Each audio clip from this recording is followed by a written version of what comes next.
Hi అండి. నేను ఈరోజు అయితే సింపుల్గా వెజిటేబుల్ రైస్ అయితే చేయబోతున్నాను. ఇంట్లో ఉన్న వెజిటేబుల్స్తోని green chilli, tomatoes, onions, potato, కొంచెం కొరియాండర్.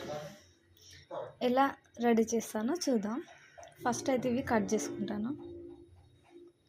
అన్నీ నీట్గా కట్ చేసి అయితే పెట్టుకున్నా. పొటాటోస్, కొత్తిమీర, onion, green chilli, tomatoes, curry leaves, coriander. Okay, అన్నీ నీట్గా కట్ చేసుకొని పెట్టుకోవాలి. ఈ కప్పుతో అయితే 4 కప్స్ అయితే పోసాను రైస్. నానబెట్టుకోవాలి నీట్గా. అయితే రైస్ అయితే కడుక్కొని పక్కన పెట్టుకోవాలి. కుక్కర్ గిన్నె అయితే పెట్టేసుకున్నాను. నేను ఆయిల్ వేసుకుంటున్నా. దీంతో 4 వేసుకోవాలి. నేనైతే 4 వేస్తున్నా. 4 ఆయిల్ అయితే వేసుకున్నాను. పోపు దినుసులు, బగారాకు, ఇదేంటో దీని పేరేంటో నాకు తెలీదు. ఇదైతే వేసేసుకుంటున్నా. ఇది వేస్తే స్మెల్ అయితే చాలా బాగుంటుంది. లవంగాలు, పువ్వు ఒకటి, మిర్చి వేస్తుంది,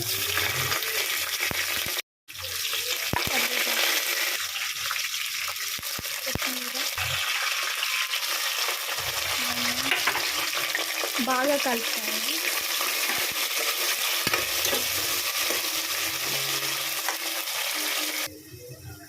ఆనియన్ అయితే మంచిగా ఫ్రై అయితే అయిపోయింది.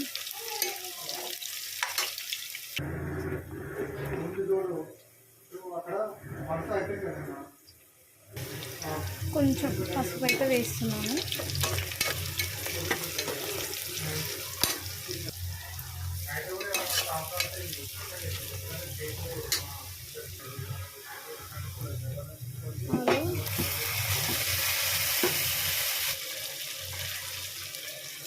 టమాటా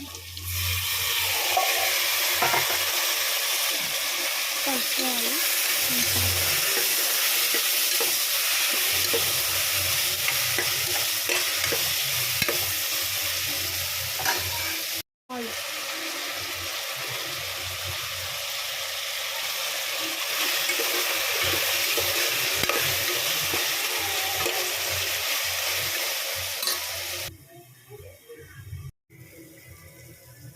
బాగా ఫ్రై అయింది. కొంచెం ధనియాల పౌడర్ అయితే వేసేస్తున్నాను. కలుపుకోవాలి.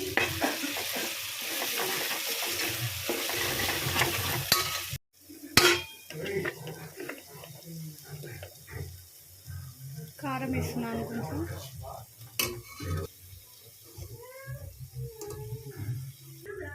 వాటర్ అయితే వేసుకోవాలి. ఇప్పుడు నేను ఈ కప్తోని 4 కప్స్ రైస్ వేసాను. వాటర్ అయితే 8 కప్స్ అయితే వేస్తున్నాను.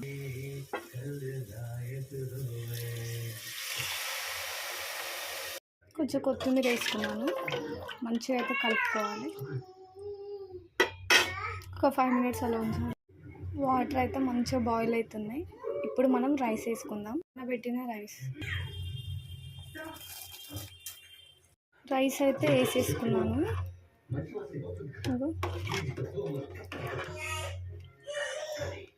మూత పెట్టేసుకున్నాం.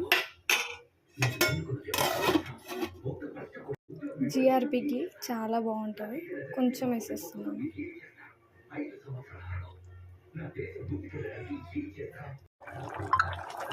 ఒకసారి కలబెట్టుకోవాలి.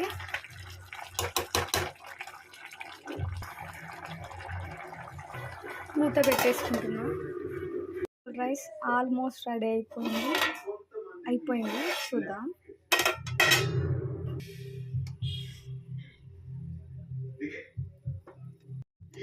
చాలా బాగా వచ్చింది. చూడండి. నచ్చితే లైక్ చేయండి, షేర్ చేయండి, సబ్స్క్రైబ్ అయితే చేసుకోండి.